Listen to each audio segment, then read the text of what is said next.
Testing.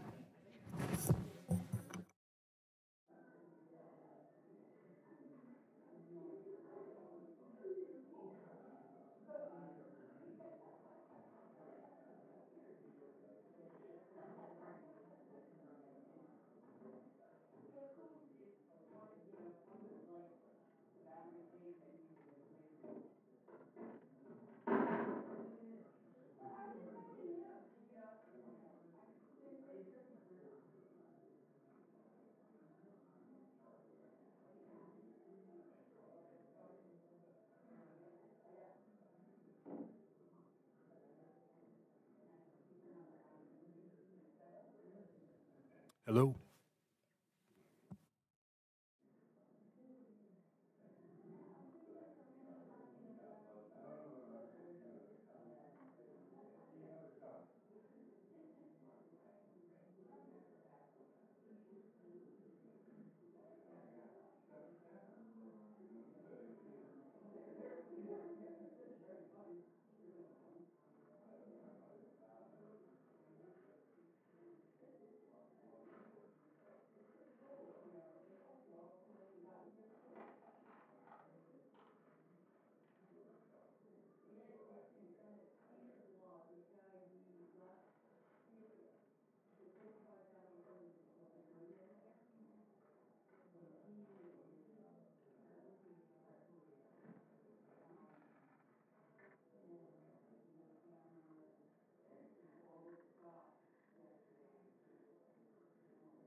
Pardon me? Well, we're holding our own. Actually, we had a fairly decent turnout, I think. Yeah, everything's been covered for you guys. Oh, is she? Yeah. Oh. Done. Yeah. Yeah, no, I told them I'd come out here first, and so they're holding, they're getting going without me. Probably could do better without me.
Yeah, it is.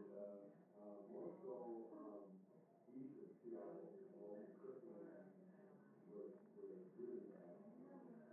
In my area, there's only one case that we know about, and that person actually came from Perth. But the only people that I can put like was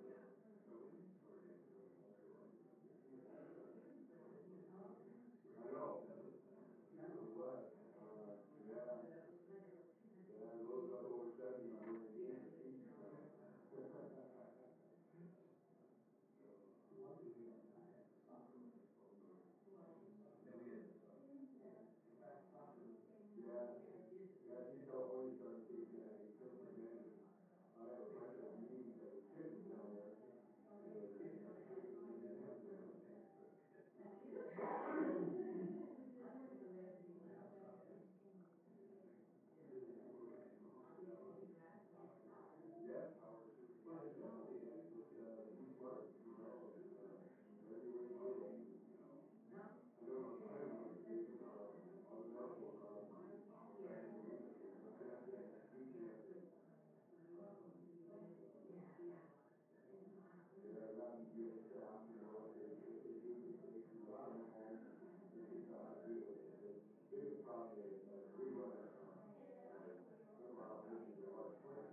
Thanks.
Good morning. The Subcommittee on State Foreign Operations and Related Programs will come to order. To our distinguished witnesses, welcome. Thank you for coming to our subcommittee to present your views on the agencies and programs funded by the State Department, Foreign Operations and Related Programs Appropriations. Our public witnesses represent a wide array of perspectives and expertise that help Congress better assess the impact and effectiveness of foreign assistance. As we assess the President's budget request for fiscal year 2021, your voices are critical to the appropriations process. Let me be clear, our nation's security cannot afford a budget that does not adequately fund our diplomatic and development programs or life-saving humanitarian assistance. Diplomacy and development programs are our best hope to tackle the difficult issues facing the world, making the draconian cuts proposed by this administration irresponsible. For as long as I have been part of this subcommittee, we have had bipartisan agreement that foreign assistance is critical to our national security and to maintaining America's leadership role in the world. As chairwoman, I have every expectation that we will produce a bill that maximizes each taxpayer dollar while responding to today's many needs. We are eager to hear your testimonies, and we look forward to working with your organizations throughout the appropriations process. Before we begin with our first witness, let me turn to my distinguished ranking member, Mr. Rogers, for his opening remarks. Thank you, Madam Chair, and thank you for convening this hearing so that we can hear from a variety of organizations on their priorities for fiscal 21. We look forward to hearing their testimony, and I yield. Thank you. And welcome to all of you. Our first panel is Ms. Kate O'Brien, the representative of the TB Roundtable, Mr. Ron Allen, Tribal Chairman and CEO of the Pacific Salmon Commission, and Mr. David Arnold, President and CEO of the Asia Foundation. Thank you for joining us today. Your full testimony will be placed into the record. You each will have 3 minutes, starting with Ms. O'Brien, then Mr. Allen, and finally Mr. Arnold. Feel free to summarize your statement, and we will withhold any questions until after Mr. Arnold has finished. The clock will flash yellow when you have 1 minute remaining. Ms. O'Brien, please proceed. I really would like to thank Chairwoman Lowy, Ranking Member Rogers, and the entire subcommittee for having me here today on behalf of tuberculosis patients across the world. I'm really very, very honored to be here today and to provide this testimony. I'm very proud of the steps that my country has recently taken to combat tuberculosis as it's become increasingly drug-resistant across the world. And I ask you to please consider increasing funding for Usaid's tuberculosis program to $400 million in the fiscal year 2021 for the safety and security of all of our families. I wish to share with you the way that my own family was impacted by TB. It's the #1 infectious disease killer in the world. And what happened to me happens to 10 million people around the world every year. I'm going to cut it a little short for time. The important thing for you to know is that I was pregnant with my second child, and everything was going so awesome. I was so excited to be pregnant.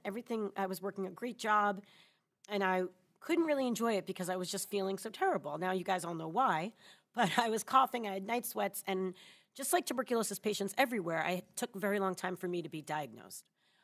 It didn't happen until I was in a hospital, and I was very close to death and losing my baby. It was terrible. When they did find out I had tuberculosis, I had to be put into immediate quarantine. I was there in isolation from January until April of 2015.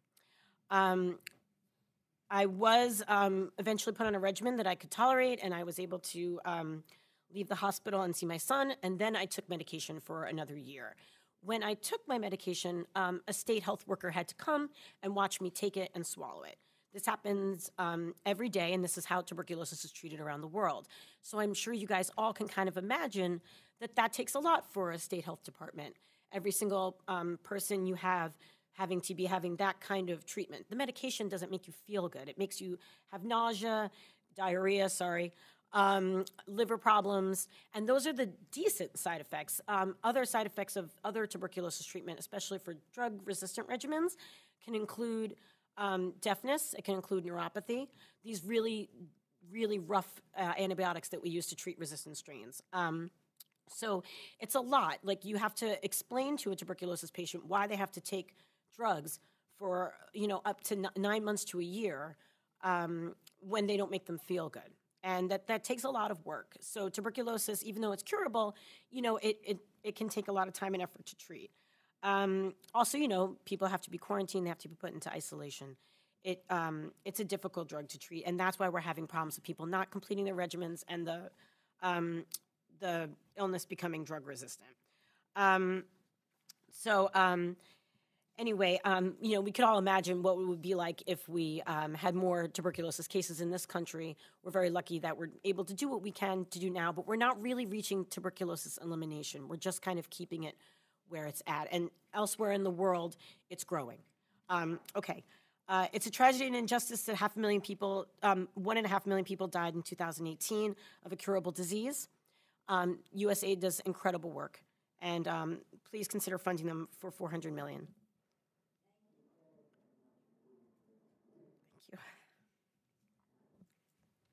Thank you, Madam Chair, committee members. My name is Ron Allen, and I appreciate the committee accepting our testimony with regard to the Pacific Salmon Commission and our U.S. representatives in this International Fisheries Commission. The U.S.-Canada Pacific Salmon Treaty was signed back in 1985.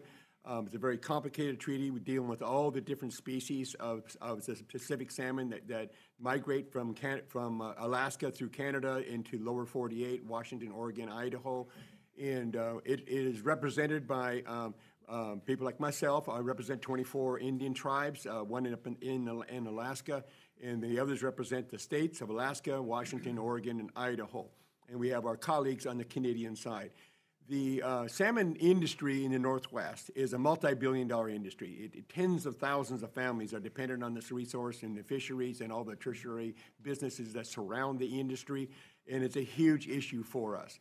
We have an International Fisheries Commission, or Secretariat Office.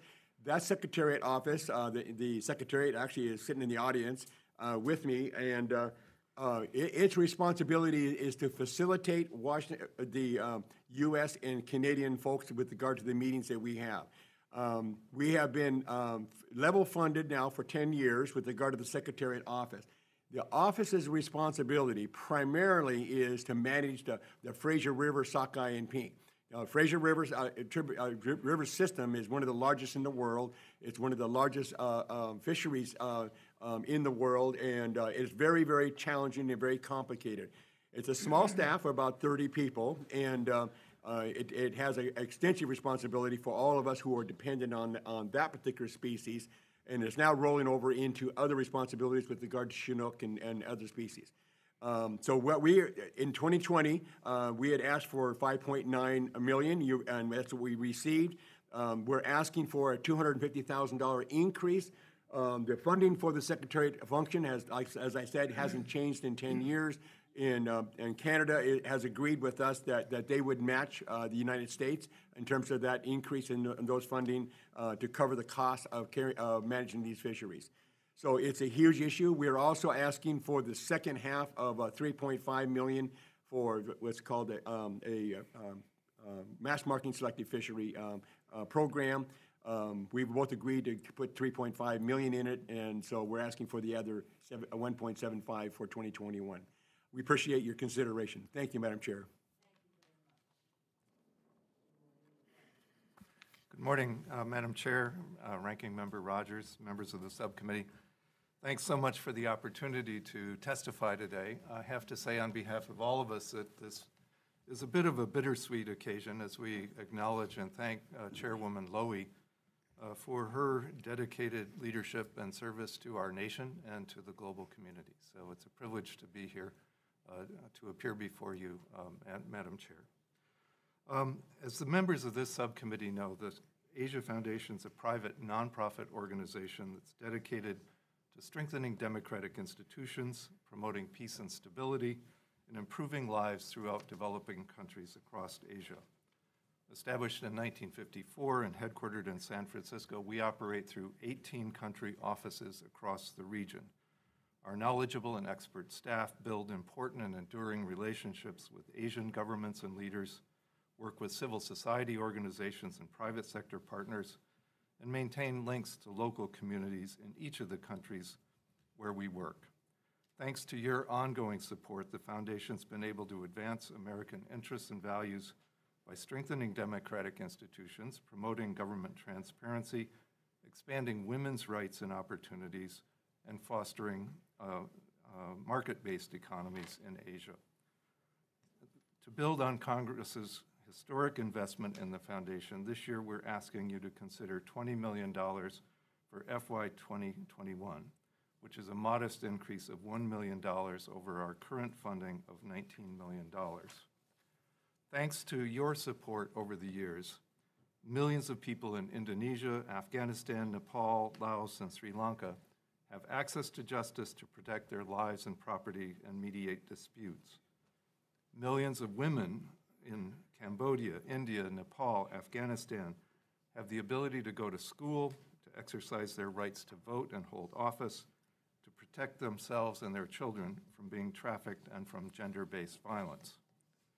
And millions of students and children across Asia have access to global information and knowledge thanks to the millions of English language books and local language materials distributed through our long-standing Books for Asia program.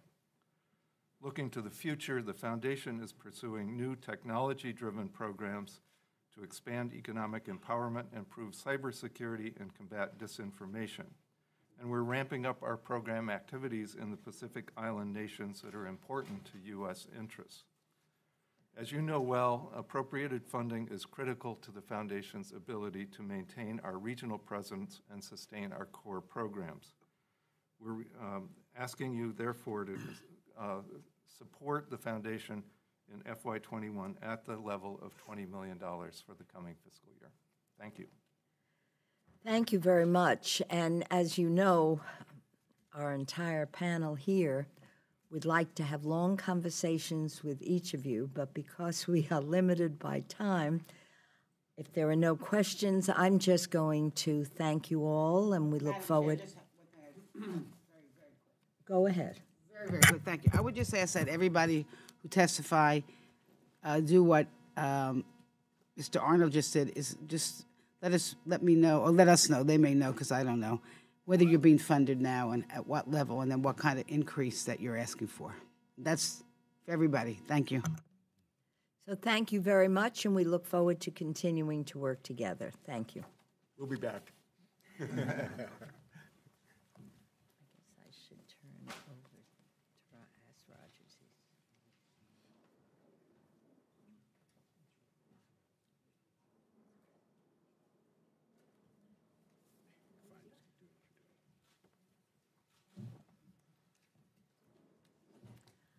Good morning. Good morning. Our second panel is Mr. Chris Collins, President of Friends of the Global Fight, Ms. Joan Rosenhauer, Executive Director of Jesuit Refugee Services USA, Ms. Jean Bergolt, President and CEO of Internews.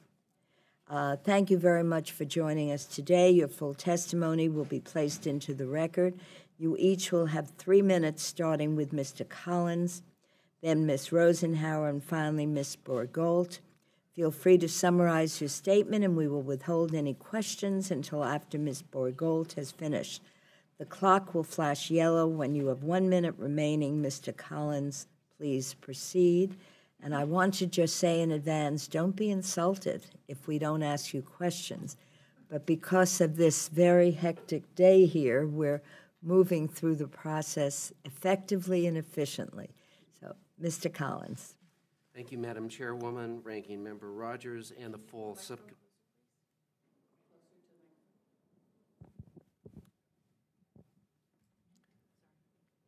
Thank you, Chairwoman.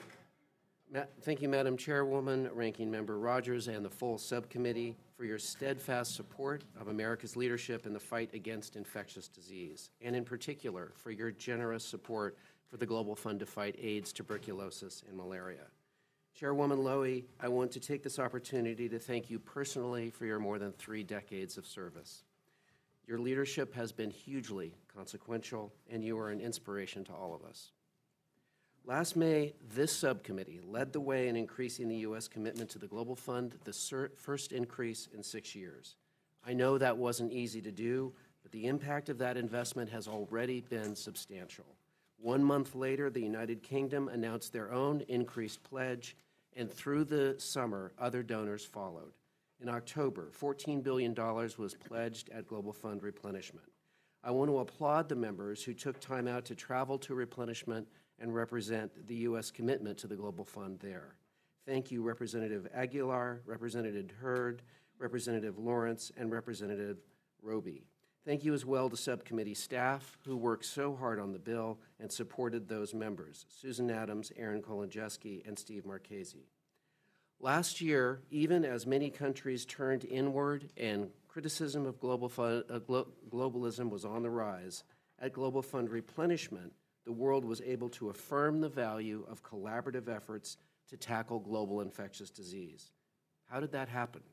One reason is the Global Fund's consistent delivery of results. Since its creation in 2002, the Global Fund partnership has saved over 32 million lives. Countries supported by the Global Fund have seen remarkable declines in mortality, 56% decline in HIV-related deaths, 22% in TB, 46% in malaria.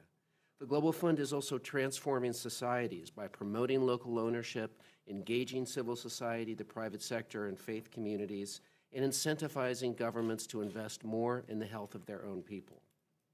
For the United States, the Global Fund remains an outstanding investment. It amplifies the impact of our excellent bilateral global health programs. And for the U.S. pandemic preparedness and response requires all our global health investments. The Global Fund invests in stronger health systems that are better able to detect and respond to emerging infectious diseases, including COVID-19. And already the Global Fund has encouraged countries to reprogram savings to mitigate COVID-19 impacts in health systems. There remain critical challenges ahead in the effort to end the epidemics of AIDS, TB, and malaria. Yet even with these challenges, the success of Global Fund replenishment means that during the next 3-year cycle, the organization and its partners will be able to save an additional 16 million lives and prevent 234 million infections. Continued U.S. funding at last year's level sets the Global Fund up for success. I worry that reduced U.S. funding would undermine confidence of donors, complicate Global Fund country allocations, and diminish our investment in effective healthcare systems. Therefore, Friends of the Global Fight requests you maintain U.S. funding to the Global Fund at the current $1.56 billion in fiscal year 2021. We also request that you again reject the administration's proposal to reduce the U.S. share of support for the Global Fund and keep it at the traditional 33% level. And of course, we support the highest possible allocation to international assistance overall. Thank you for your commitment to maintaining bold U.S. global leadership in the fight against the most deadly infectious diseases in the world. With your support and the support of partners, we are making significant progress and saving many lives. Thank you.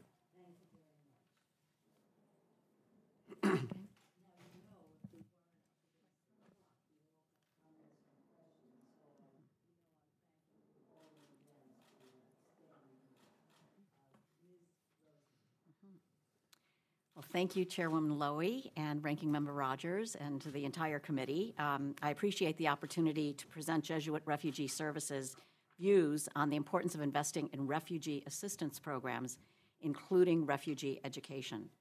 Specifically, we urge the subcommittee to approve $3.6 billion for migration and refugee assistance, that's compared to $3.4 million in 2020, and $975 million for basic education programs, compared to $875 million, including $50 million for Education Cannot Wait, which has $25 million in the current appropriations. U.S. engagement and support for refugee assistance programs has a direct impact on the well-being and even the survival of millions of the world's refugees. Given the range of crises today, from the Venezuelan crises in our own hemisphere to the Syrian conflict entering its 10th year, it is essential for the U.S. to remain engaged in helping those who are most vulnerable. In 2018, the United Nations High Commissioner for Refugees estimated that nearly 71 million people were forcibly displaced worldwide. If they were all in one place, it would represent the 13th largest country out of 195 countries in the world. It's estimated that 37,000 people per day are forced to flee their homes due to conflict and persecution, and more than 70% of all refugees find themselves in protracted or long-term crisis situations. JRS is on the front lines of working with refugees and other forcibly displaced persons in 57 countries, with support from the State Department's Bureau for Population, Refugees, and Migration. We're able to provide life-saving assistance and to help improve their quality of life by providing education, livelihoods, healthcare, and other services for refugees who otherwise would have nowhere to turn. So what do we need Congress to do? First, fund the migration and refugee assistance accounts at the level I suggested, which supports life-saving programs and plays a vital role in asserting U.S. leadership and national interests around the world. U.S. funding provides essentials such as food, water, shelter, healthcare, and education, and assists many developing countries that are hosting more than 80% of the world's refugees. Second, prioritize refugee education. 3.7 million refugee children are currently out of school. An even greater number, 75 million conflict-affected children, lack educational opportunities, making them more vulnerable to violence and trafficking and child labor, child marriage, and recruitment by armed groups. Not only does education offer an important form of protection for children, it also gives them hope as it prepares them for a brighter future. And frankly, it affects the future for all of us and our children in a globalized world. But this, the response has not kept pace with the need. In 2018, only 2.6% of humanitarian funding was allocated to education. We want to extend our sincere thanks to the subcommittee for including $25 million for the first time in several years for ECW, for the Education Cannot Wait, in the FY20 State and Foreign Operations Appropriations Bill, and we urge you to continue support for this important initiative. So thank you very much. As the world grapples with the millions of people who've been forced to flee their homes, now is not the time to cut back, and we urge you to provide the funding that I suggested at the beginning, and thank you for your support for those programs.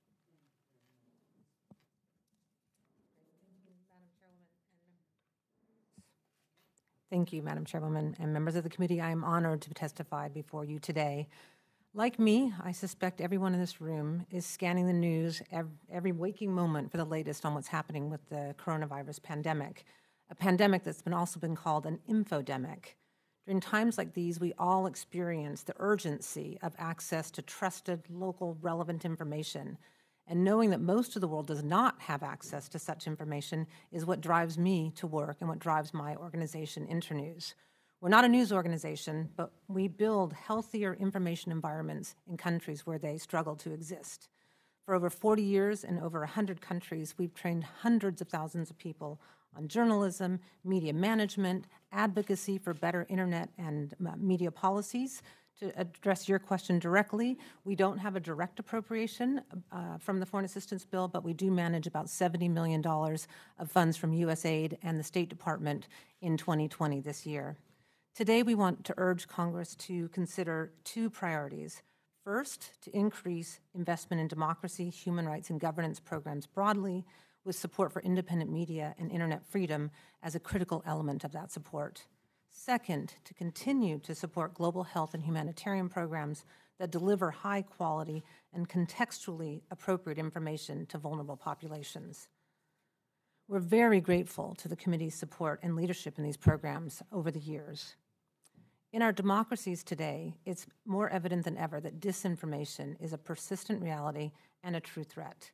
In fact, many experts say there will not be an election in 2020 that is not impacted by active disinformation.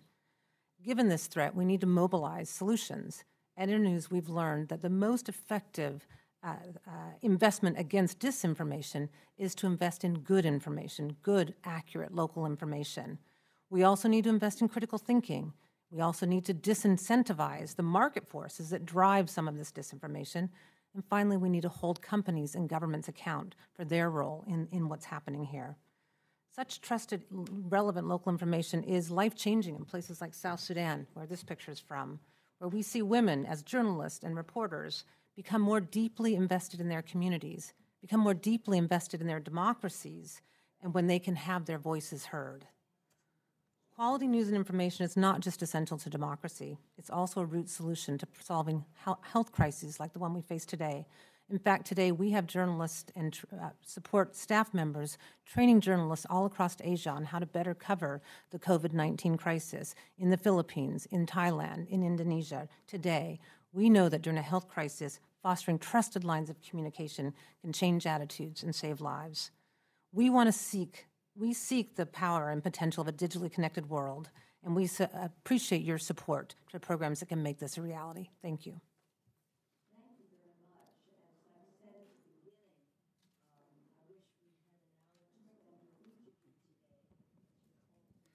Important work. Thank you very much for your work and for appearing before us today. We look forward to continuing our important relationship. Thank you. Thank you very much.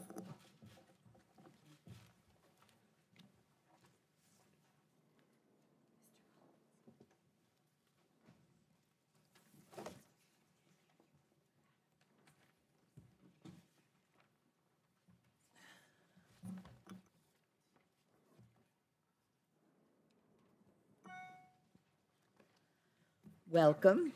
Our third panel is Mr. Stan Soderstrom, Executive Director of Kiwanis International, Ms. Anuka Brown, Chief Engagement Officer of Unicef USA, and Ms. Daniel Heiberg, good.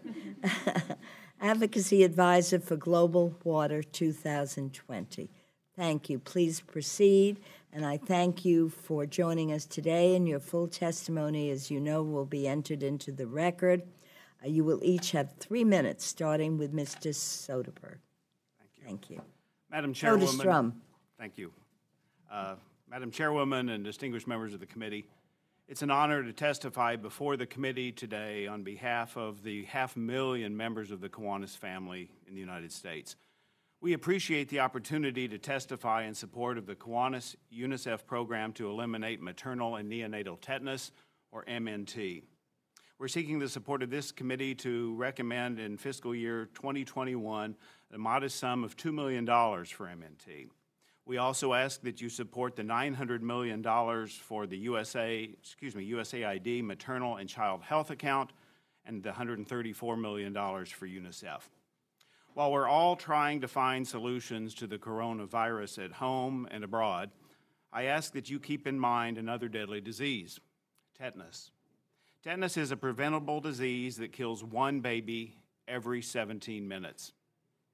Once contracted, a newborn usually dies within 7 days. Human contact exacerbates the baby's pain. A mother's touch hurts, leaving the baby to writhe in agony, unheld for days until he or she dies. In 2011, Kiwanis launched the Eliminate Project to eliminate MNT through a global campaign to save or protect more than 61 million mothers and their newborns.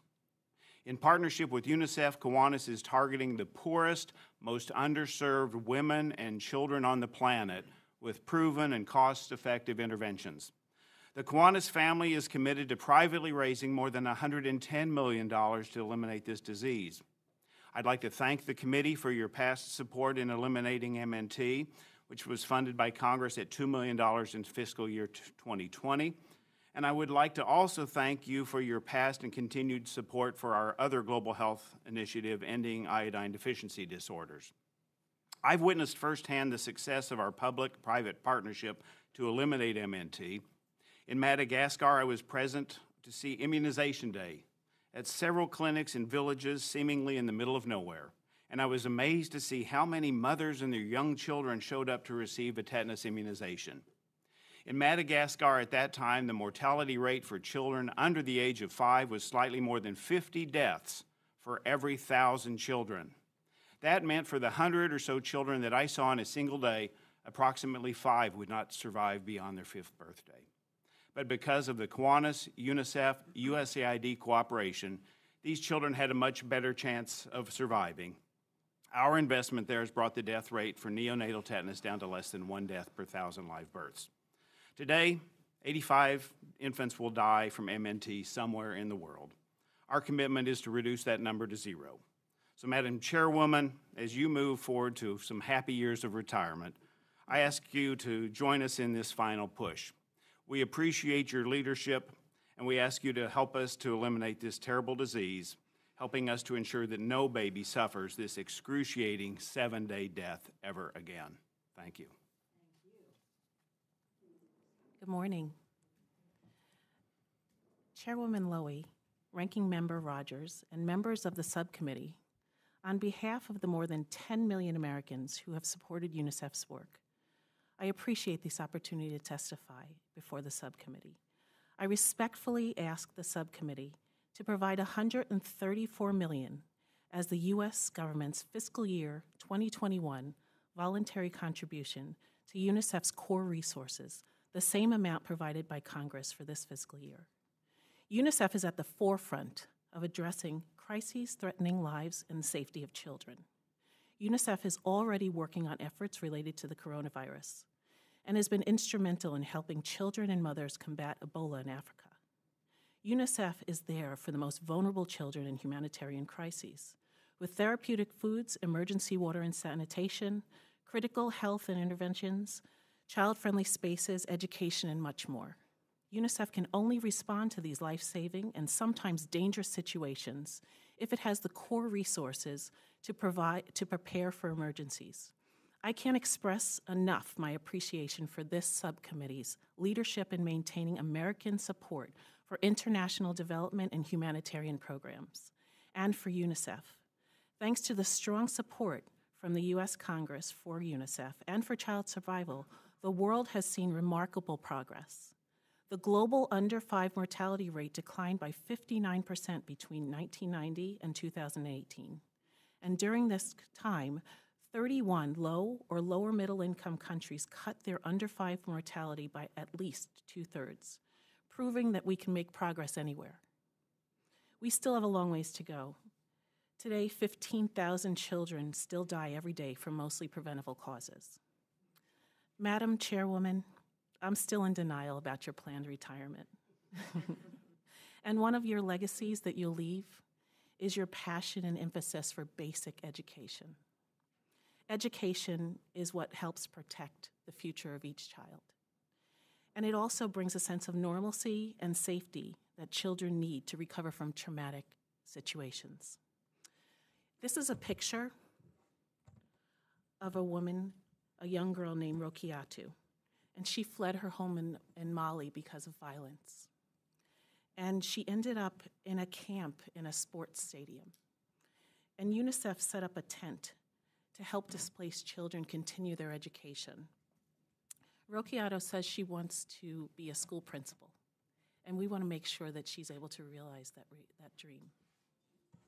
We're proud of UNICEF's partnership with Kiwanis to fight maternal and neonatal tetanus, and with Rotary International to fight polio. We believe that it's possible to end preventable child deaths globally in a generation, a commitment of $134 million as the U.S. contributions to UNICEF's core resources in fiscal year 2021 will help that become a reality. Thank you.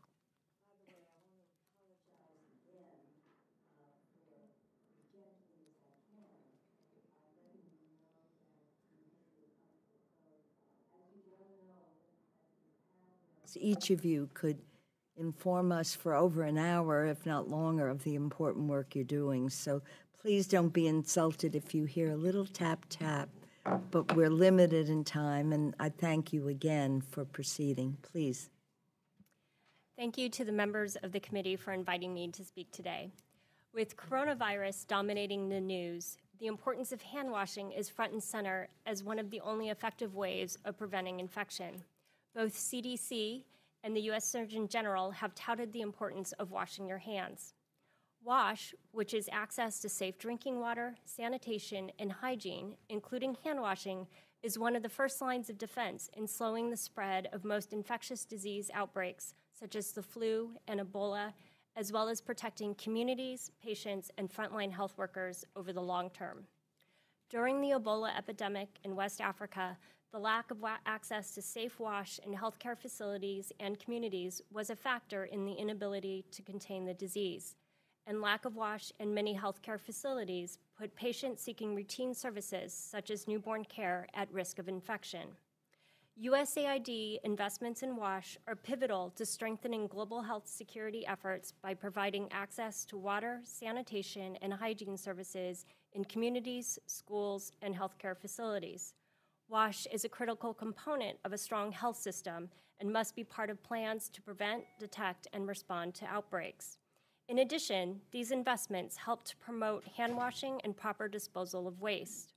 WASH also plays a role in combating the rise of superbugs or drug-resistant diseases by preventing infections and lowering the need to use antibiotics. In addition, WASH programs advance other U.S. priorities, including maternal and child health, neglected tropical diseases, nutrition, and economic development. However, 2.2 billion people don't have access to safe drinking water. 4.5 billion people are without access to adequate sanitation. 1 in 4 healthcare facilities lack access to water, and over 30% of schools don't have clean water or a decent toilet. We thank the Congress for its bipartisan support for these WASH programs. Current funding in fiscal year 20 is $450 million.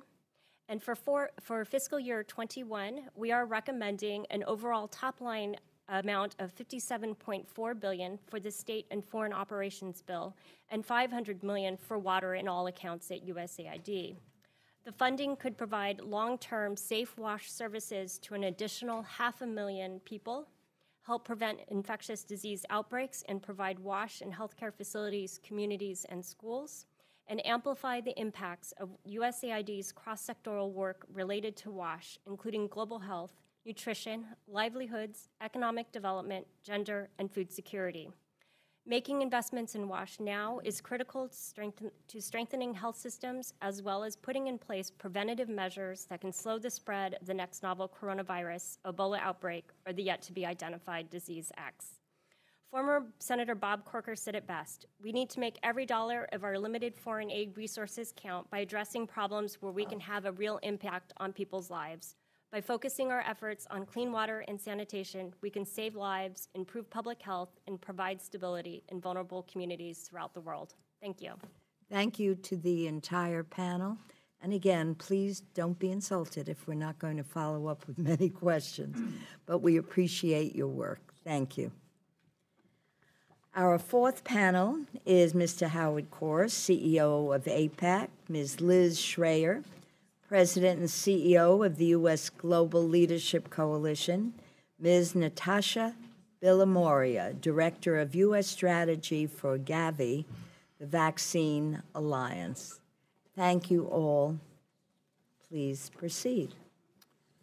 Good morning, Chairwoman Lowy. I'm joined here today by my colleagues Esther Kurz, Deb Saxon, and Daniel Gray. Chairwoman Lowy and Ranking Member Rogers and members of the subcommittee, I would like to first express my heartfelt thanks for your steadfast support of the U.S.-Israel relationship. I especially want to commend the Chair and Ranking Member for building such a committed bipartisan partnership to advance America's national interests. And it is under your leadership that U.S. aid to Israel continues to enjoy broad support from Democrats and Republicans, a fact that we never take for granted and we greatly appreciate. Chairwoman Lowy, we will sorely miss your leadership in the coming years ahead. As you well know, with growing instability, chaos, and tension in the Middle East, one fact remains reliably true. Israel remains America's closest and most capable ally, an anchor of stability in a dangerous region. Today, both Israel and the United States face an unprecedented array of evolving threats fueled by Iranian aggression. Tehran grew more belligerent over the past year, attacking U.S. military personnel and equipment, targeting Israel, and striking crucial oil installations in Saudi Arabia. Hezbollah stepped up its anti-Israel activities, digging attack tunnels and building factories in Lebanon to produce precision-guided munitions. In the Gaza Strip, Hamas and Palestinian Islamic Jihad carried out about 1,500 rocket attacks. In addition to launching what are normally children's toys, kites and balloons, they laden them with explosives targeting Israeli civilians. Israel's unique efforts to counter Iranian aggression has proven more important than ever, significantly advancing U.S. interests in this critical region. However, confronting these growing threats has forced Israel to spend significantly more on its defense. To help our Israeli ally, APEC strongly urges the subcommittee to approve the $3.3 billion in security assistance to Israel envisioned by the 2016 U.S.-Israel Memorandum of Understanding. Our security assistance helps Israel preserve its qualitative military edge and limits the chances for war. I also urge you, as you have always previously done, to reject the suggestions of some that America should use our security assistance as leverage to force Israeli policy changes. Jeopardizing our closest regional allies' capability to defend itself would undermine U.S. interests and credibility.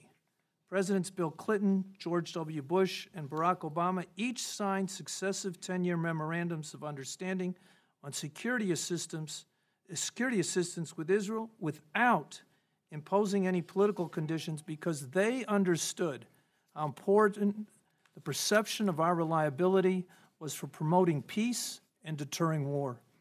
Finally, I need to report to this subcommittee that Israel continues to be unfairly singled out time and again in international institutions like the United Nations and the International Criminal Court. This year, a politicized International Criminal Court has taken steps to advance cases against American and Israeli nationals in moves that insult our nation and seek to delegitimize Israel. I urge your continued steadfast opposition to such biased attacks with your consistent efforts to encourage the Palestinians to return to the negotiating table. Direct bilateral Israeli-Palestinian talks remain the best way to achieve a durable two-state solution. Thank you again for your continued leadership and support in these very difficult and uncertain times. Thank you. Thank you, Congresswoman Lowy, Chairman Lowy, Ranking Member Rogers, thank you for the opportunity to testify and for the extraordinary example the two of you have led on bipartisan leadership. Our nationwide coalition of businesses, farmers, veterans, faith, and NGO leaders, we're truly grateful for this committee, for your unwavering support for America's development diplomacy programs and opposing dangerous cuts. The U.S. GOC was founded 25 years ago. The Cold War had ended. Some citizens believed we could reap a peace dividend, questioning America's role in the world, and a few members even bragged that they didn't own a passport. And it was a stark contrast from the Cold War when President Reagan, under his leadership, international affairs spending as a percentage of our GDP reached an all-time high of 0.6%. I don't know if you can read this, but today we live, as we know, in a far more complex and dangerous world, and yet that percentage of spending is down and cut in half. Now, it's time that I want to argue that we have to seriously look at reversing the trend of how we spend and protect America's interests. Because I fear if we merely stay the course, we do it at our own peril. And one need to only look at the current coronavirus. It's no surprise that our military, our top military leaders are speaking out. Recently, former chairman of the Joint Chiefs of Staff, Admiral Mike Mullen, wrote to Congress, and he said, quote, "The urgent and unpredictable threats of our nation's face have only grown." He concluded and continued, "This is a moment when more investment in diplomacy and development is needed, not less." Now, thanks to this committee, that 1% of the federal budget for our civilian tools is one of the most effective investments that is really delivering results for the American people. A recent study was done that showed that for every $1 invested in prevention saves $16 in response costs. President Reagan understood that through peace through strength, that it meant investing in development and diplomacy alongside defense. I believe that Reagan was right then, and he certainly is right today. So I want to urge you to support two things. First, to restore the funding for the FY21 State Foreign Operations Bill to no less than the most recent high water mark, and that takes us to FY17 enacted level of $57.4 billion. But I also want you to think of this. Second, to begin to restore that trend, reverse the trend, so that we can see the international affairs cut not less by more than half as a percentage of GDP. And I can pledge that our coalition is prepared to work with you to help do that. Thank you for the chance to testify. Thank you. Chairwoman Lowy, Ranking Member Rogers, and the subcommittee staff, thank you so much for your leadership and the opportunity to appear today and for your strong support of Gavi, the Vaccine Alliance. I respectfully request that the committee approve a U.S. contribution of $290 million for fiscal year 21 to Gavi. This contribution is part of an initial 4-year, $1.16 billion commitment for the years 2020 to 2023, which was announced by USAID in on February 10th. I also ask that you provide $900 million for USAID's Maternal Child Health Account. Gavi's mission is to save lives, reduce poverty, and protect the world against threats of epidemics. Gavi turned 20 this year and has helped immunize an entire generation, over 760 million children, and prevented 13 million deaths. These milestones have dramatically increased immunization rates in low-income countries and helped cut child mortality by almost 50%. But these gains we've made are, in fact, fragile, and as we prepare for our next strategic period from 2021 to 2025, our goals remain ambitious. And over the next 5 years, we aim to immunize an additional 300 million children, saving up to 8 million lives. We will expand the availability of life-saving vaccines to communities that systematically miss out on the most basic vaccines and build better health systems to deliver them. Ultimately, in this period, Gavi will provide the most vulnerable in the world the most complete package of protection ever. And to accomplish these goals, Gavi is seeking a total of at least $7.4 billion of additional funding from all of its donors as part of its third replenishment, which will occur in June and is being hosted by the government of the United Kingdom. It's important to understand that sustainability and country ownership are at the heart of our model. More than ever, countries themselves are allocating an even greater proportion of their domestic resources to immunization programs. We expect their co-financing share to go up even further in the next period to a total of $3.6 billion in 2025, more than doubling the amount that they're giving now and making this the largest investment in immunization on their end in history. 15 countries have already transitioned. We expect 3 more to do so by the end of the year. And with continued partnership and a success with the U.S. and successful replenishment in June, we will ensure another 10 will do so. Vaccines are the most cost-effective and effective ways to prevent epidemics and are a crucial component of any effective global health security strategy. COVID-19 serves as a very important reminder that infectious diseases know no border, and the world must be prepared for the inevitability of new pathogens emerging. Investing in Gavi helps protect the world, providing a global health insurance policy against fast-traveling epidemics and other diseases where systems are weak. These investments to strengthen immunization systems are the first line of its defense, and strong routine immunizations protect against the spread of infectious disease. Gavi also supports stockpiles of cholera, yellow fever, meningitis, and Ebola, and since 2006, we've protected 140 million people. But we can't do it alone, and we hope that the U.S. investment in global health and larger foreign assistance is essential to keeping people healthy and protecting emerging threats. The U.S. support ensures progress endures in Gavi-supported countries and in turn makes sure that the world is safer for all. Thank you.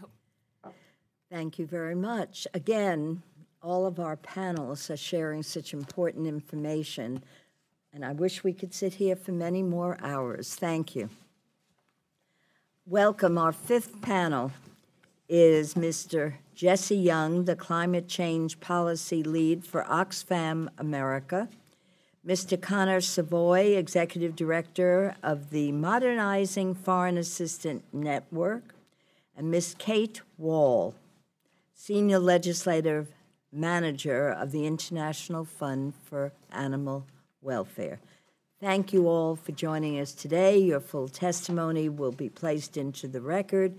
You will each have 3 minutes, starting with Mr. Young, then Mr. Savoy, and finally Ms. Wall. And don't hesitate to summarize your statement.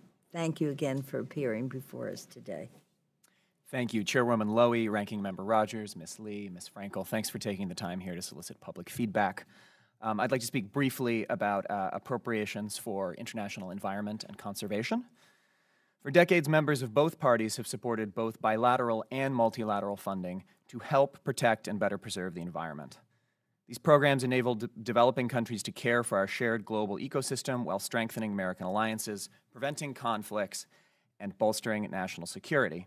I should also note that the American public is more attuned to the importance of these issues than ever before. So much polling on this if you'd like to hear about it at a later date.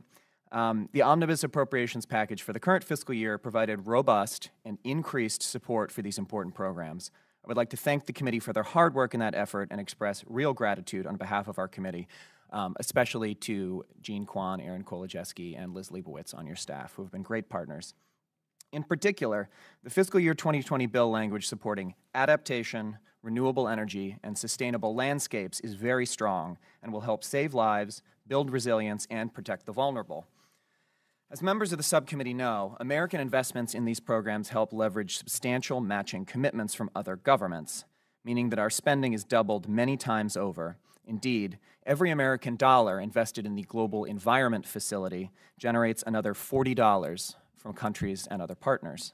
In the energy arena, investment in developing country energy infrastructure is expected to exceed $30 trillion over the next 25 years. A small investment of U.S. funds now can help shape that enormous market for decades to come. In fiscal year 2021, we hope you can find greater support for all these accounts. In particular, we hope that the subcommittee can increase the adaptation program line to $192 million and the renewable energy program line to $194 million, an increase of $15 million for both. Full funding of $10 million for the voluntary U.S. contributions to the UN Framework Convention on Climate Change and the Intergovernmental Panel on Climate Change is also essential, as the U.S. remains an active and important contributor to both bodies under the Trump administration. Additionally, we hope that the subcommittee can provide additional direction to state and USAID by instructing them to fund both the Least Developed Countries Fund, one of the premier multilateral resilience funds which the U.S. has previously supported, as well as the Climate and Clean Air Coalition, a pioneering, voluntary effort to reduce pernicious air pollutants. Finally, we believe it remains vital for the U.S. to meet its existing pledge to the Green Climate Fund by providing $500 million or more in this fiscal year. 47 countries have now pledged $18 million to the GCF, including 9 developing nations like Indonesia, Chile, Mexico, and Colombia. Additionally, the GCF is leveraging an additional $15 billion in non-GCF co-financing, over $2.67 for every $1 the fund provides. Thanks so much.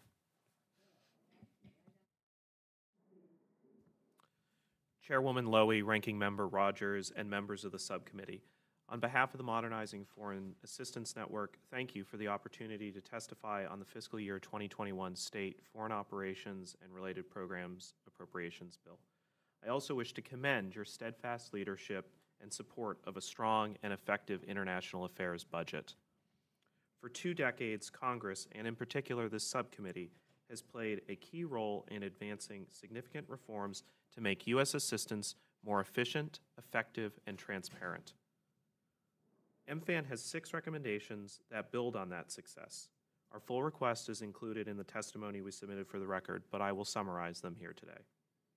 We recommend that the committee once again consider a modest increase of 5% in USAID's operating expenses.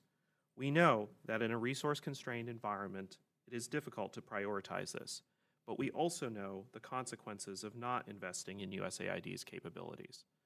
In the 1990s, USAID saw its operating expenses slashed while gaining new responsibilities, and in essence, we asked them to do more with less. We saw the result in the struggles that USAID experienced in ramping up operations in Afghanistan and Iraq. This committee has supported significant increases to the operating expenses budget. Now is not the time to turn back on these reforms. Another challenge that has negatively impacted the effectiveness of our foreign assistance is the uncertainty caused by disruptions in the budget. This uncertainty distracts from the important work of our foreign assistance programs. It undermines the effectiveness of critical programs designed to protect our national security and improve millions of lives across the world.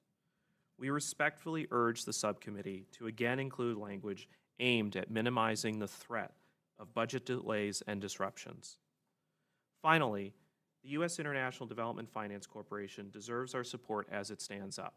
The DFC has powerful new tools and a mandate that will allow it to achieve greater development impact while also supporting U.S. strategic objectives. Focusing on less developed countries will require additional investment in operating expenses and credit subsidy. It does not, however, require the $700 million the administration requested. If equity is scored on a fair market basis and not dollar for dollar, MFAN believes that $165 million is sufficient for the program account. Our recommendations today would contribute to ensuring that the DFC achieves the ambitious goals set by Congress, that USAID transformation is successfully completed, and that foreign aid is implemented efficiently with minimal disruption and in accordance with congressional intent. Thank you for the time today.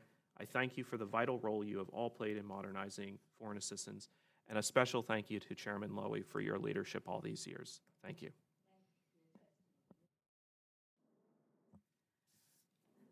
Chairwoman Lowy, Ranking Member Rogers, Ms. Lee, Ms. Frankel, thank you so much for the opportunity to testify here today on behalf of the International Fund for Animal Welfare. IFA has programs in more than 40 countries around the world protecting animals and habitats by responding to disasters, working with communities to innovate solutions to human-wildlife conflicts, and partnering with USAID, the Department of State, and community actors to combat illegal wildlife trafficking. This last year has brought ever more disturbing news about the state of our natural world. Trafficking in wildlife and wildlife parts remained the fourth most lucrative criminal enterprise globally, with an estimated annual revenue of $20 billion. And if you add in illegal logging and fishing, that number skyrockets to $1 trillion or more. 2019 was the second hottest year on record. In May, the Intergovernmental Science Policy Platform on Biodiversity and Ecosystem Services, an international scientific body, released a report warning that 1 million species are at risk of extinction due to human activities. And that was before changing climate conditions in Australia wreaked havoc in the form of catastrophic wildfires, killing an estimated more than 1 billion animals in New South Wales alone. Ocean temperatures rose at record-setting rates, and a novel coronavirus emerged from wildlife markets in China to threaten global health. I would note that that is not the first novel coronavirus to emerge from wildlife markets. SARS emerged from the same markets, which were temporarily closed in the wake of that global pandemic. So in the wake of these troubling trends, we are requesting increases for USAID biodiversity programs to $330 million, up from $315 million in FY20. USAID sustainable landscape programs to $140 million, up from $135 million in FY20. Continuing to fund the Global Environment Facility at our promised $139.5 million a year, and increases of $10 million to the U.S. State Department and USAID wildlife trafficking programs at $110.6 million. A healthy environment is the foundation of all the important programs we have been hearing about here today, and the conservation programs I named are critical to countering troubling trends globally and ensuring the healthy biodiversity and ecosystems that in turn promote global stability and protect human health both around the world and here at home. The requested funds are necessary to confirm and expand their important work, and I thank you again for the opportunity to testify here in their support today.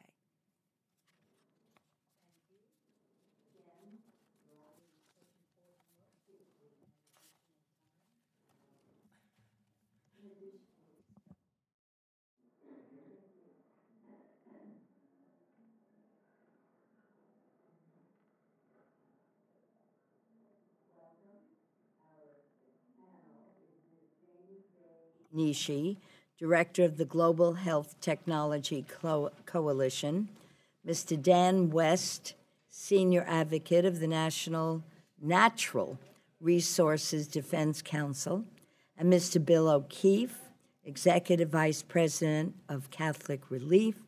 I want to thank you all for joining us today. Your full testimony will be placed into the record. You each will have 3 minutes, starting with Ms. Nishi, then Mr. West, and finally Mr. O'Keefe. Please feel free to summarize your statement, and we will withhold any questions until all your statements are completed. Thank you very much.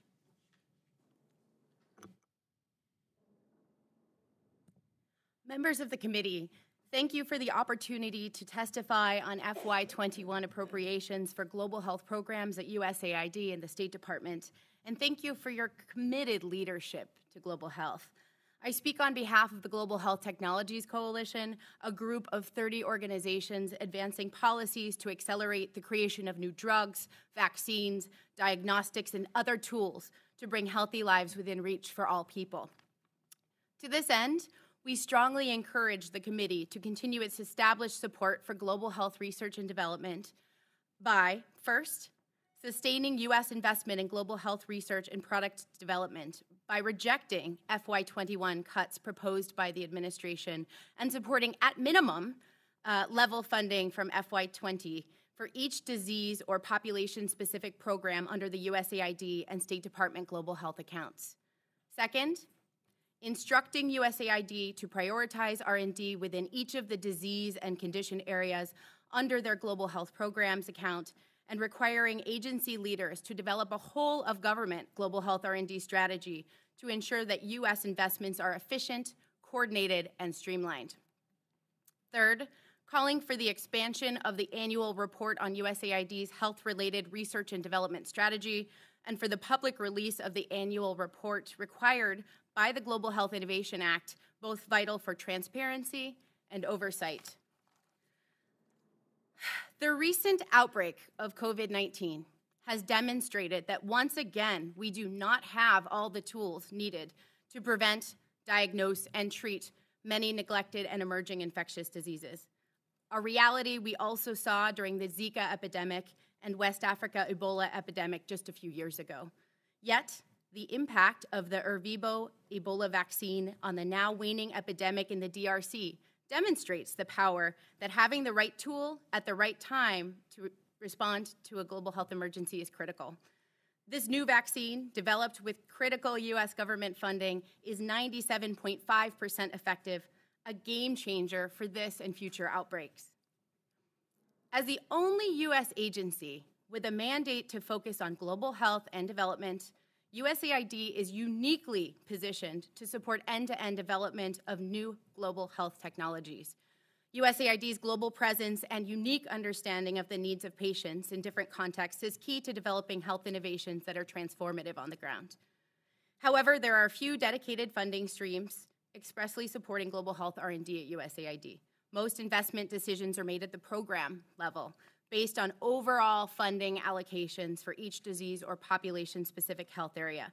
Funding cuts would further jeopardize the agency's ability to balance current programming demands with new drugs, vaccines, diagnostics, and other tools. Diseases know no borders, and as we've seen with COVID-19, health crises abroad can quickly become health crises at home. It's imperative that we sustainably invest in R&D for a broad range of neglected infectious diseases so we have tools ready to go when we need them. On behalf of members of the Global Health Technologies Coalition, I would like to extend my gratitude to this committee for the opportunity to testify and for your continued support of these life-saving investments.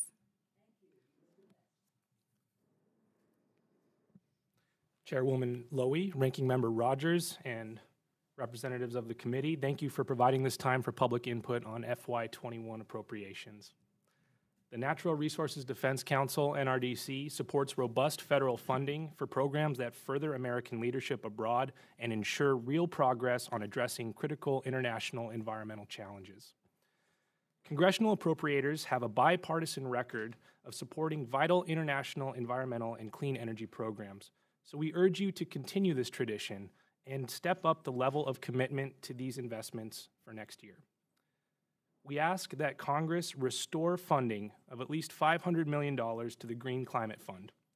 It's a smart investment that creates opportunities for American companies and workers to tap into the $60 trillion global clean energy market. Many American companies export their technologies and innovations around the world, including to projects that are enabled by the Green Climate Fund. Honoring America's commitment to the Green Climate Fund is critical to holding accountable other major emitters like China and India for doing their part to address the climate crisis. We also request the following funding levels for these bilateral assistance programs: $140 million for sustainable landscapes, $194 million for renewable energy, and $192 million for adaptation. They are all smart investments to strengthen U.S. alliances and prevent instability overseas by helping developing countries become more resilient. We were pleased to see these programs receive strong FY20 funding. For the first time ever, the renewable energy and adaptation accounts were included in the base bill.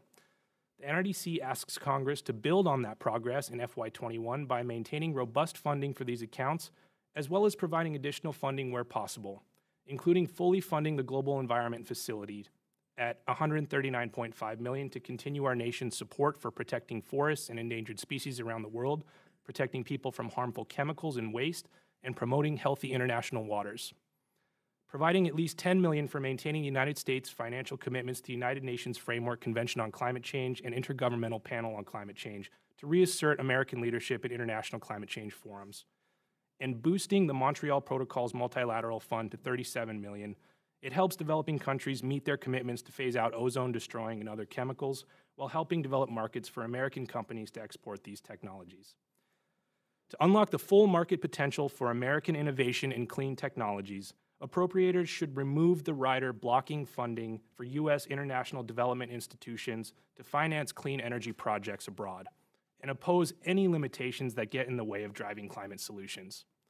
At the same time, appropriators should ensure that all U.S. investments are helping to combat climate change, biodiversity loss, and other environmental challenges. Scarce U.S. investments should avoid digging us deeper into a hole on these challenges. We look forward to working with you to help ensure that FY21 appropriations provide expanded financing to help address critical environmental challenges. Thank you. Chairwoman Lowy, Ranking Member Rogers, and Ms. Lee, Catholic Relief Services is the international relief and development agency of the Catholic community in the United States. We operate in more than 100 countries, partner with 2,000 organizations, and serve more than 136 million people. CRS respectfully urges Congress to increase the state and foreign operations budget to $57.4 billion and to protect poverty-reducing humanitarian and development accounts. I'll use my time today, though, to talk about how the committee can remove barriers along the journey to self-reliance. CRS, most members of Congress, and the American people share common goals: alleviating suffering, ending poverty, hunger, and disease, and cultivating just and peaceful societies. Too often we lose sight of these long-term goals in favor of short-term objectives. The central lesson of CRS's 75-plus year history is that development is only sustainable and effective when locally led. This hard-won lesson is consistent with the Catholic principle of subsidiarity. Those closest to a challenge best understand it and should play the central role in solving it. Effective development assistance, therefore, requires a steadfast commitment to enabling and building sustainable local leadership. I have 5 specific recommendations for U.S. assistance to advance the kind of local leadership foundational for any society to become more self-reliant. 1, localization goes beyond implementation to participation and actual leadership. It's about who gets a seat at the table. Successful localization requires investment in capacity, including the boring systems of HR, finance, and fundraising. 3, multi-year flexible funding mechanisms are critical for success in capacity building. 4, risk management must be shared. And 5, faith-based organizations and leaders are critical actors in the localization process. CRS's PEPFAR-funded Outcomes for Children and Youth project in Uganda demonstrates well how all these principles are able to both graduate households out of the program support and build the capacity of service providers. These organizations are critical for sustaining long-term benefits, and thanks to this partnership, one of our partners already receives direct PEPFAR funding.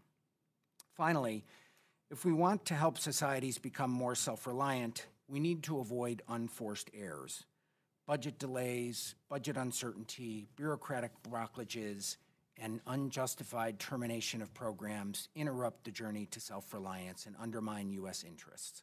Vulnerable communities across the world are further away from our shared goals because of these hindrances to U.S. foreign assistance.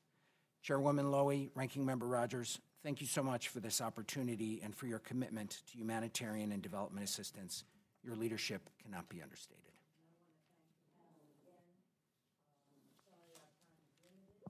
Could have much longer conversation, but we appreciate your very good work. Thank you. Our 7th panel is Ms. Daphne Rand, Vice President of Mercy Corps, Mr. Geordie Hannum, Executive Director of the Better World Campaign, and we appreciate your joining us today. Your full testimony will be placed in the record. You each will have 3 minutes, starting with Ms. Rand, then Mr. Hannum. Don't hesitate to summarize your statement. We appreciate you being here today. Good morning. Thank you, Chairwoman Lowy and Ranking Member Rogers and members of this committee and your staff for all that you have done to build a safer, more prosperous, and just world. It is the beginning of the 3rd decade of the millennium, of this millennium, and global trends present a paradox. Poverty alleviation programs have brought tens of millions into the middle class, out of poverty in the past 2 decades. And yet, progress is stalling in certain key geographic areas. In these hotspots, local, national, and international conflicts converge. Governance is weak, corrupt, or absent, and economic resources, including the profits from natural resources, are inaccessible or siphoned off by the elite. The poorest of the world's poor now reside in these contexts, in these geographies, and these are the areas that also tend to be critical to the pursuit of U.S. national security objectives. My team, nearly 6,000 teammates around the world in 43 countries, Mercy Corps' global team, work in these areas. On behalf of these teammates who are working in these really tough spots around the world, I come here today and urge this subcommittee to fully fund the State Foreign Operations Appropriations Bill at $57.4 billion. U.S. foreign assistance, as well as the operating budgets for USAID and the U.S. State Department, are more critical than ever. The hollowing out of these institutions has directly weakened U.S. influence. The budget that you oversee in this subcommittee offers the foundations for diplomats and for aid workers working in increasingly insecure environments. They are responding and managing global challenges like pandemics, civil conflicts, terrorism, environmental degradation, and cyber risks. In light of the trends that I have described, I'd like to focus on 2 root causes that we see in the context, and then conclude with that. I'd like to talk about the root causes of poverty, displacement, and vulnerability, namely persistent conflict and climate change. First, there are 550,000 civilians dying every year due to global conflict. In 2019, Congress passed the Global Fragility Act. The law reorients U.S. foreign policy and assistance to address the root causes of violence and conflict, and we now request report language from this subcommittee to fully implement the law. In particular, we request that this committee's report language specify $50 million for the Complex Crisis Fund, $200 million for the Prevention and Stabilization Fund, $25 million for the Multi-Donor Global Fragility Fund, and legislative report text to ensure that a substantial portion of the Complex Crises Fund and the Prevention and Stabilization Fund is used for implementation of the Global Fragility Strategy. And I'm happy to talk with your staff afterwards about all those recommendations. But for the sake of time, I'll conclude with the second request for your bill, climate adaptation. According to the United Nations, the world will require between $140 and $300 billion a year to adapt to global climate change. Please ensure that your report language specifies that not less than $200 million shall be used for adaptation programs, and please request no less than $500 million to be provided to the Green Climate Fund. Thank you so much for your work. Thank you. Please proceed. Members of the subcommittee, thank you for the opportunity to testify in support of the United Nations. Over the organization's 75 years, with U.S. support, the UN has procured vaccines for 860 million children, fed huge numbers of people, and helped millions of women overcome pregnancy-related risks. It remains the only forum where all countries gather to tackle the globe's greatest challenges. In 2020, the UN's efforts will be more vital than ever. In DR Congo, where great progress has been made in halting Ebola, UN peacekeepers are protecting healthcare workers. They are joined by UN World Health Organization staff. Of course, WHO personnel are also responding to the coronavirus, where they are collecting data, sharing information and diagnostic tests, and trying to prevent infections from taking root in countries with weak health systems, which 82% of Americans say is critical in a new poll. But one cannot mention this important work without also mentioning how that work is being undermined by funding shortfalls. Since FY17, Congress and the administration have enforced a 25% cap on U.S. contributions to UN peacekeeping, resulting in $1 billion in arrears, much to the dismay of many troop-contributing countries. Thus, we call for $2.6 billion in UN peacekeeping. In addition, there have been unprecedented administration delays in funding already appropriated by Congress. For example, core WHO funding was delayed 6 months, impacting its ability to respond to emergencies. Or look what's happening in East Africa. In a region where 20 million are food insecure, there is a massive locust outbreak right now. These pests could decimate the entire year's harvest in certain countries. but nearly $70 million in aid meant for the UN Food and Agriculture Organization from 2018 and 19 has been delayed. These funds could have been repurposed, limiting the damage and long-term costs. In fact, if action isn't taken, WFP Director David Beasley said the cost of responding to the impact would be at least 15 times higher than the cost of preventing the spread now. On top of this, the administration is withholding funding to the High Commissioner for Human Rights and UNFPA and has started withdrawing from the Paris Agreement. While the United States is withdrawing and withholding funding, China is aggressively expanding its role. The Chinese now head 4 of the UN's 15 specialized agencies. China has also sought to weaken U.S.-supported new norms on human rights and to reduce funding for human rights observers and gender advisors. Beijing is using our focus on budget cuts to further their goals. The administration's approach is all the more puzzling given the appointment of a new envoy to counter Chinese influence at the UN. But the overarching policies of the administration are effectively forcing the envoy to fight with one hand tied behind his back. If the U.S. continues to downgrade its UN engagement, we can expect to see a corresponding drop in our level of influence, which China will fill. Preventing such a scenario requires more U.S. engagement, not less, and fully funding the UN. Thank you. Thank you for your presentation. Our 8th panel is Reverend David Beckmann, President of Bread for the World, Ms. Helen Boyle, Vice President of the Education Development Center, and Ms. Philmona Hill-Michael, Director of U.S. Policy at Global Citizen. I want to thank you all for joining us today. Your full testimony will be placed into the record, and you each will have 3 minutes, starting with Reverend Beckmann, then Ms. Boyle, and finally, Ms. Hayler-Michael. Please feel free to summarize your statement. We will withhold any questions until after you have completed your presentation. Please begin, Reverend Beckmann. Chairwoman Lowy, Ranking Member Rogers, Ms. Lee, members of the committee. I'm David Beckmann, President of Bread for the World, and I'm retiring from this job this summer. So I've been doing it about 30 years, and I mainly want to take this occasion to say thank you to this really extraordinary committee. When I became President of Bread for the World in 1991, there were about 25% of the world's people were hungry. That's down to about 10%. And a big reason for that is that U.S. poverty-focused aid has quadrupled during that period. And at the same time, we've substantially improved the quality of aid. You've kept it up over the last few years on a bipartisan basis. There have been continued increases in needed poverty-focused programs.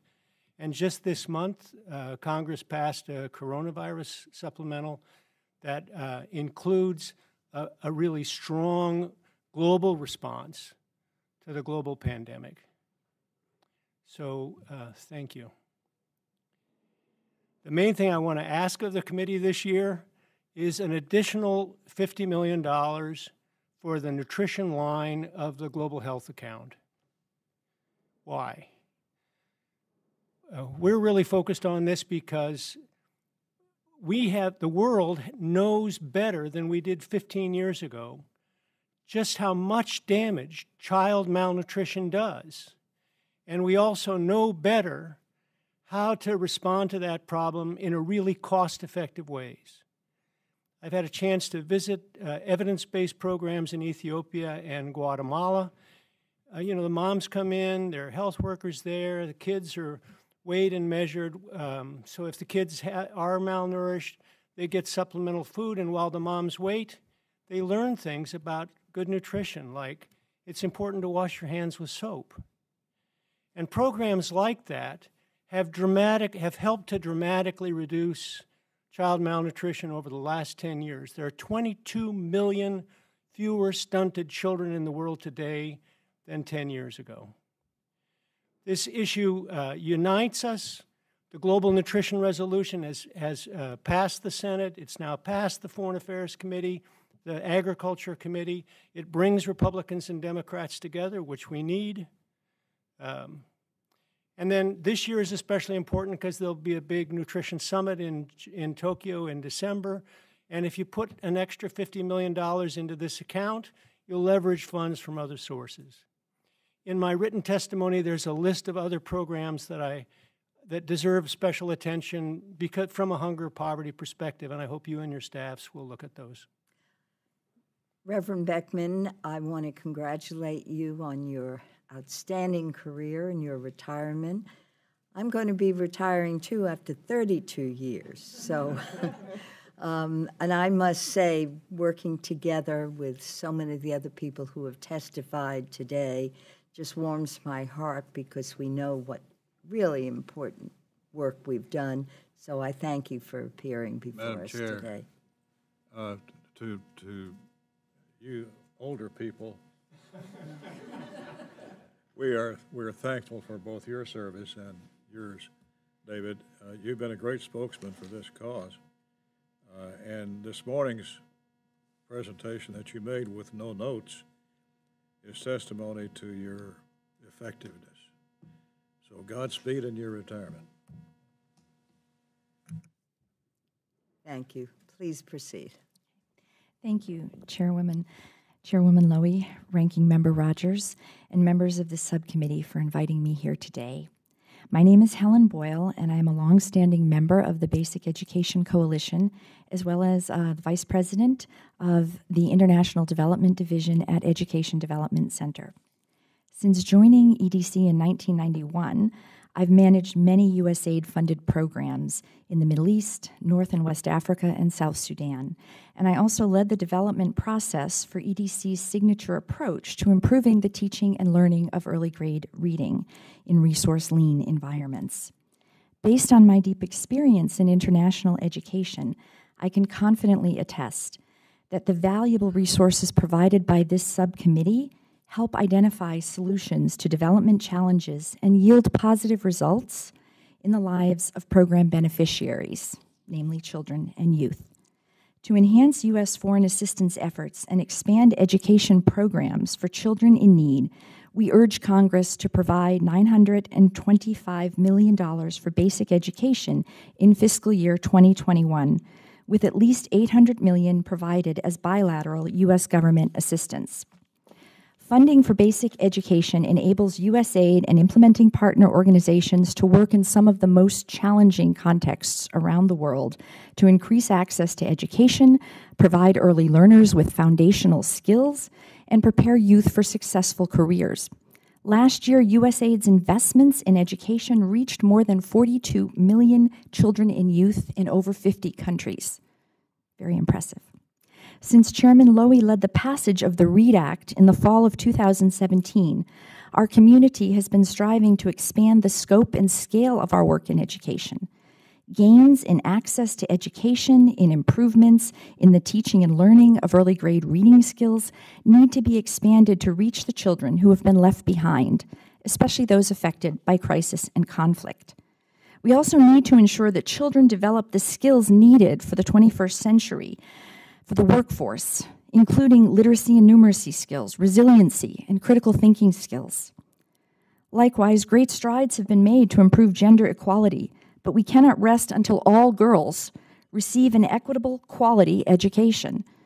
Finally, in extremely disadvantaged environments, our programs must start earlier so children enter primary school ready to learn. To achieve these ambitious and vital goals, it is imperative that Congress fully resource the U.S. government strategy on international basic education and equip staff at USAID with the tools needed to achieve success. Thank you again for inviting me to testify before the subcommittee today and for your continued support for international basic education.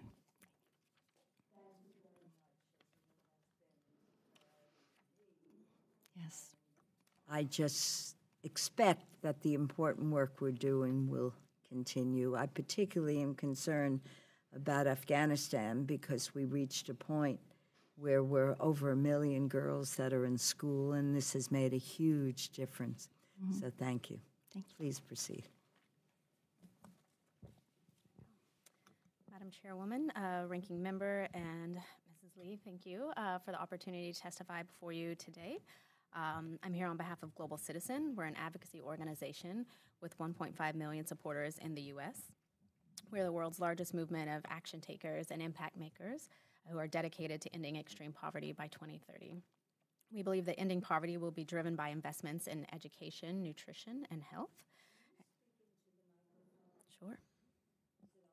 I think it's on. Yes, I'll make it closer.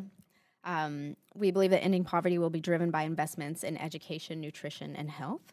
And by investing in these areas, we help ensure that every person has the opportunity to learn, grow, survive, and even thrive. So starting off with education, I want to, of course, acknowledge all of your good work and support for global education efforts. And thank you for that commitment. As you know, worldwide, 258 million children are still missing out on school, with many more in class yet failing to learn the basics they need to succeed. From 75 million children forced out of school by conflict or crisis to 130 million girls not even in school, there is a learning crisis, and its negative impact only multiplies with the years of missed schooling. As such, we urge you to fully invest in international basic education. In addition to bilateral efforts, we support U.S. contributions to the Global Partnership for Education, which helps the most vulnerable children in the poorest countries. And we also support and appreciate your renewed support for Education Cannot Wait, a multi-donor fund that funds safe, free, quality education to the millions of children worldwide who are refugees, internally displaced, or affected by conflict. We ask you to consider, therefore, $975 million for basic education, to include $125 for Global Partnership for Education and $50 million for Education Cannot Wait.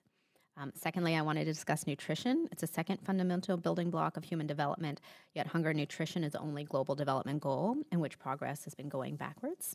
There are 821 million people worldwide who go to bed hungry every night, and nearly half of all child deaths are because of malnutrition or poor nutrition. The silver lining is that rural farmers hold the key to reversing this trend, and the International Fund for Agricultural Development is investing in rural farmers by providing training and resources to help them weather storms, grow more food, and create more jobs. EFAD is increasing the income and resilience of more than 100 million people through effective agricultural development. So we ask you to consider $40 million allocation to EFAD so we can help ensure that the poorest farmers are better equipped to help tackle malnutrition and hunger.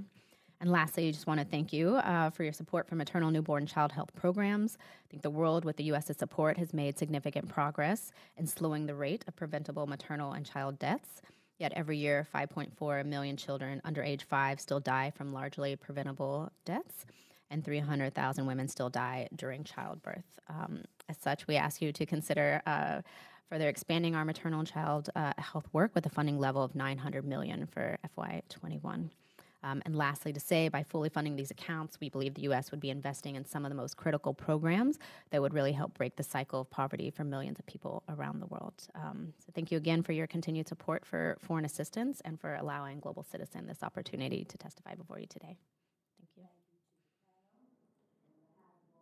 Good luck again, David. I'm sure we will meet again. Thank you. I'm sure you and I are both going to keep working on this stuff.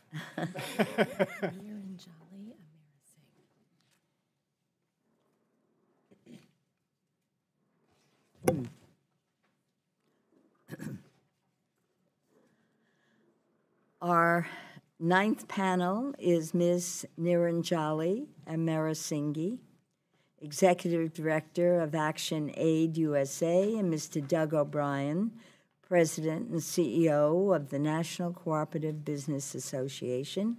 We thank you for joining us today. Your full testimony will be placed in the record, and you each have 3 minutes, starting with Ms. Amarasinghe and then Mr. O'Brien.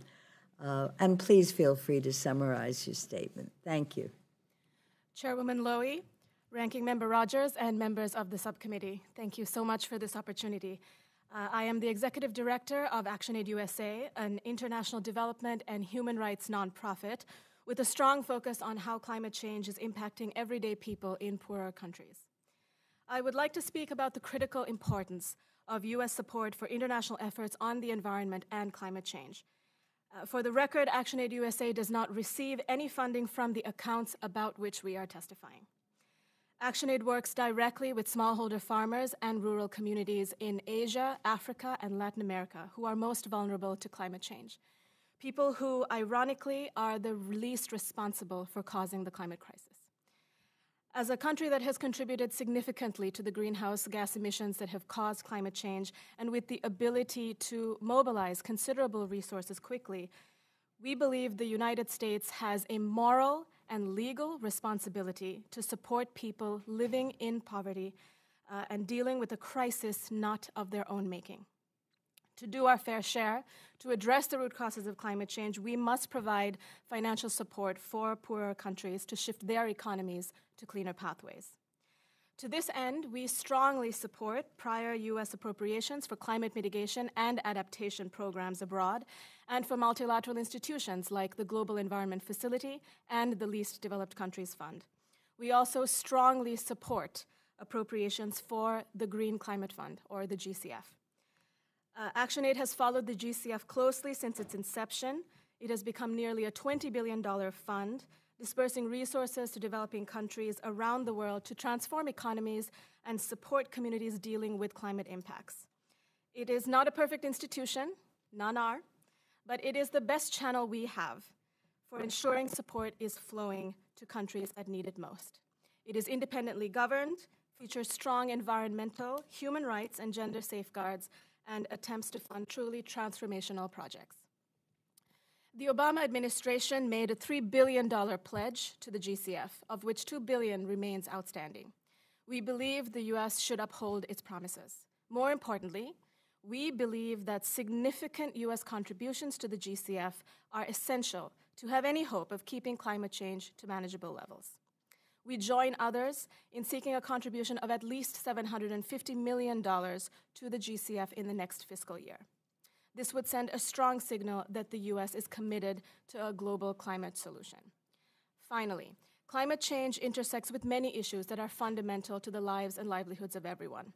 Climate change may have a significant impact on the spread of infectious diseases. It also affects efforts to address world hunger, which has been on the rise for the last 3 years. We strongly support the Global Agriculture and Food Security Program, or GASP, an innovative initiative that delivers funding for climate-resilient and sustainable agriculture where it is needed most. As 2021 is a replenishment year for the GASP, we request that the U.S. support and appropriate $135 million toward a goal of $675 million over 5 years.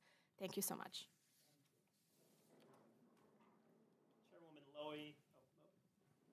Chairwoman Lowy, Ranking Member Rogers, Congresswoman Lee. My name is Doug O'Brien. I'm the President and CEO of the National Cooperative Business Democratic Institute.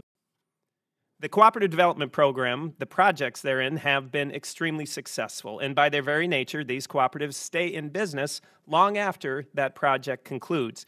NCBA CLUSA was a critical partner to USDA in the founding of CDP and remains an enthusiastic implementer of the program, providing legal and regulatory technical assistance, business support, and governance strategies to cooperative businesses.